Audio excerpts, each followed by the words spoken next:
napapansin na nila mga gawi kong parang hindi pambabae. Kasi bis na Chinese Carter, laruan ko ay text sa cholens. Tapos ko jamming ko lagi noon mga sigang lalaki sa amin. Nung ako'y mag-high school ay napabarkada sa mga bay. Curious na babae na ang hanap din ay babae.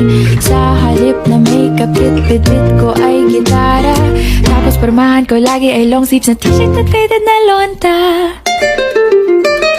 Pero nung makilala kita, nagbagong bigla ang aking timpla. Natutuwa ko na magpariban at mag-ahit ng kilay at least once a month. Hindi ko alam kung anong meron ka na sa akin ay nagpalambot ang bigla. Sinong mag-aakalang lalaki pala ang bibiyag sa tulad kong tigreng gala.